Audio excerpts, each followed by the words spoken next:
자, 이게 2021년도 대장동 그분 최초 보도 10월 9일 대장동 그분의 보도가 나가기 전에 여론조사의 결과입니다.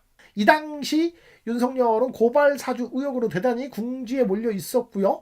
2021년 9월 20일 KBS 여론조사에서는 이재명 27.8, 윤석열 18.8, 홍준표 14.8, 이낙연 12%로 역시 오차범위 밖에서 이재명 대표의 월등한 우세였습니다. 2021년 9월 27일 MBC 여론조사에 따르면 이재명 44.5%, 윤석열 36%로 8.5%의 차이, 역시 오차범위 밖의 결과, 이재명 후보의 아주 넉넉한 우세였습니다. 이거 2021년 10월 9일 경향신문 창간 75주년 기념 K-스탯 리서치에 의뢰한 차기 대통령 적합도 여론조사에는 양자 대결로 해도 이재명 43.4, 윤석열 35.7%로 역시 오차 범위 밖으로 이재명 대표의 넉넉한 우세였죠. 2021년 10월 7일 MBS는 이 여론조사 회사 4개 회사가 공동으로 하는 조사입니다. 네, 이재명 후보 41%로 내년 대선 이재명 당선될 듯이라는 헤드라인 제목까지 나올 정도로 이제 대세론이 점점 그렇게 강해졌습니다. 이재명 41, 윤석열 21, 홍준표 10, 이낙연 5%의 순위였기 때문에 사실상 2021년 10월 7일까지의 분위기를 봤을 때는 어땠다? 네, 뭐 이재명 대세론을 이건 뭐 이제 거의 누구도 막을 수가 없었다. 윤석열이 그걸 뒤집는다는 것은 불가능해 보였다. 자, 근데 이렇게 이재명 대세론 오차범위 밖으로 넉넉하게 앞서가던 이재명 대세론이 문제의 동아일보의 대장동 그분이라는 이 뉴스 보도, 단독 보도가 나온 다음에 이게 바뀌기 시작했습니다. 이게 바뀌기 시작했어요. 어떻게 바뀌었냐? 자, 10월 9일자로 대장동 그분 최초 보도가 나온 이후에 여론조사 결과가 언제 있었냐면 10월 15일 날 있었어요. 10월 15일 날. 10월 15일 날 SBS에서 진행한 여론조사가 있었는데 여기 여러분들이 보시는 바와 같이 이재명 33.2%, 윤석열 35.5%로 역전을 당했습니다. 역전을. 자, 그런데 당시 해당 여론조사의 이제 항목에는 이런 질문이 있었어요. 대장동 의혹에 대해서 질문을 했습니다. 그랬더니 응답자의 45.9%가 이재명 대표와 직접적 관련이 있다라고 답변을 했고요.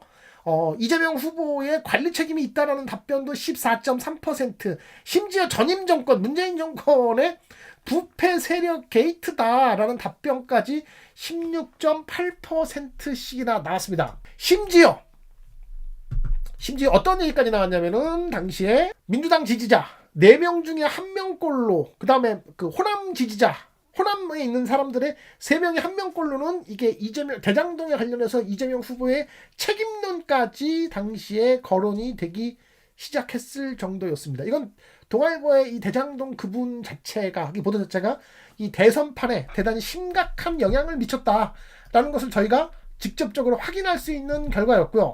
자, 여론조사 회사는 데일리 리서치라는 회사입니다. 데일리 리서치라는 회사하고 당연히 선거관리, 선관위에 등록되어 있는 업체입니다. 조사 지역과 대상은 전국에 거주하는 만 18세 이상의 남녀, 네, 뭐 이건 일반적이죠. 표본의 크기는 총 1241명입니다. 표본 오차 95% 신뢰 수준의 플러스 마이너스 2.8%, 뭐 이것도 일반적이고요. 여론 표본에 대한 수집 방법, 이게 중요하죠. 네, 무선 RDD 100%입니다. 1241명. 이게 RDD라는 것은 랜덤으로, 랜덤 디지털 다이얼로 추출한 표본이라는 겁니다. 일정은 3월 2일과 3월 3일, 네, 약 이틀에 걸쳐서 진행을 했습니다. 자, 조사 표본의 통계입니다. 첫 번째 질문입니다. 대장동 그분의 언론 보도의 인지도. 먼저 선생님께서는 지난 대선 국면에서 대선판을 뒤흔들었던 동아일보 단독보도 대장동 그분에 관한 언론 보도를 들어보신 적이 있습니까? 라고 했을 때 85.3%. 네. 85.3%가 들어본 적이 있다. 들어본 적이 있다.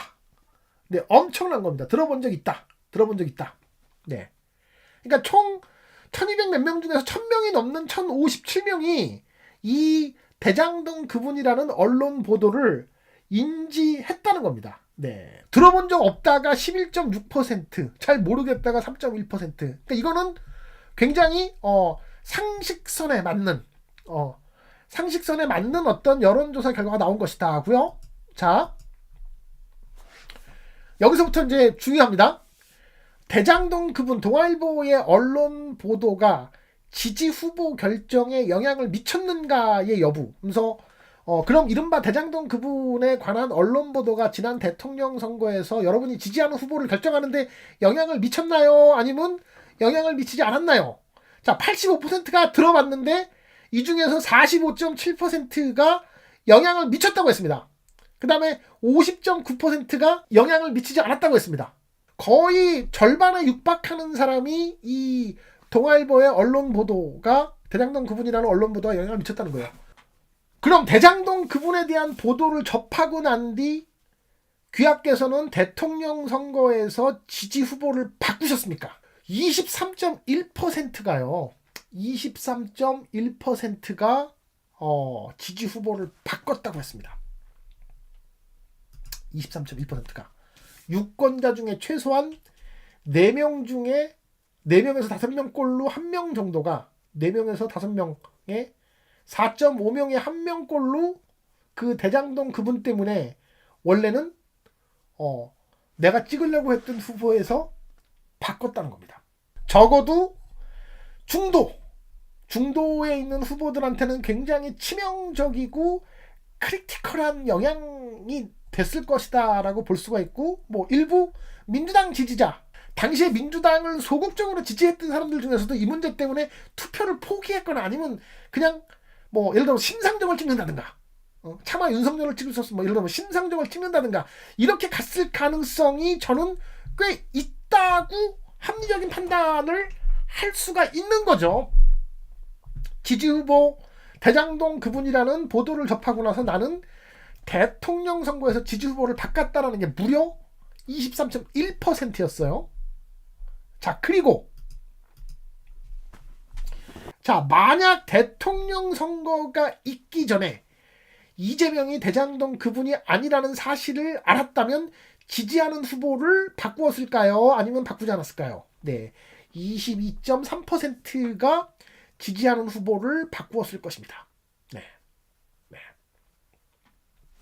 그러면 실제 결과가 어떻게 나왔을 거냐면 이렇게 나왔어야 되는 거예요. 동아일보의 오보가 아니었다면 이재명 대표가 58.66% 그리고 윤석열이 37.73%로 월등하게 약 20% 이상 차이가 나는 득표로 이재명 후보가 대통령 선거에서 승리할 수가 있었던 거예요.